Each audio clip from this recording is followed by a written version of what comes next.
Okay, well, let's go on to what you got in focus, which is a topical item. Well, yeah, just really what we're watching at the moment is just wondering how quickly US equities might recover.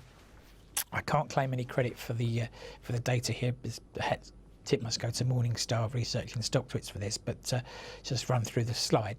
So we saw some significant falls in US equities during August, and the moves were sufficient to be included in the top 6 5-day falls, according to this research from Morningstar and StockTwits. And here we're looking at the Dow Jones Industrial to Dow 30, just for the avoidance of any doubt.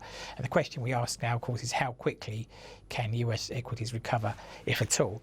And the top of the table shows us these top 6 significant falls.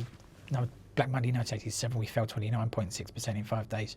The Russian default 12%, you can see 9/11 14.3, etc., etc. And the bottom part of the chart shows us the amount of time that it took for the Dow to recover. 419 days to get back to where we fell from as far as the 87 crash was concerned. Much more quick recovery in terms of, say, 9/11, where we only took 40 days, and a similar length of time for the Russian default in 1998. So it could be like a couple of months, probably. Well, it could. I think what we've got to try and decide is whether it's a localised event or whether this is something that's more global.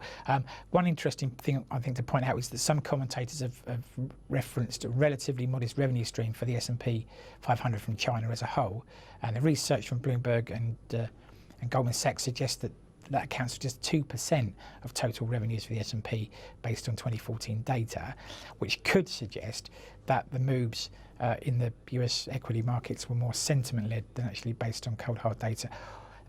That would imply a quick rebound, but of course, as we know, we were at the end, or coming to the end perhaps, of the third longest US equity market rally, and also we're on the cusp of rate rises. So I wonder if the local factors might have more to say about the recovery than yes, I think that's the thing. There was nothing really sort of positive to latch onto in terms of looking away from China, and also China in a low growth environment, which is where we are. That was one of the beacons of being high growth, 7% and everything else to lead the world on. So not totally cheerful there. But anyway, we'll see what happens. Hopefully 1 to 2 months is the average on the situation.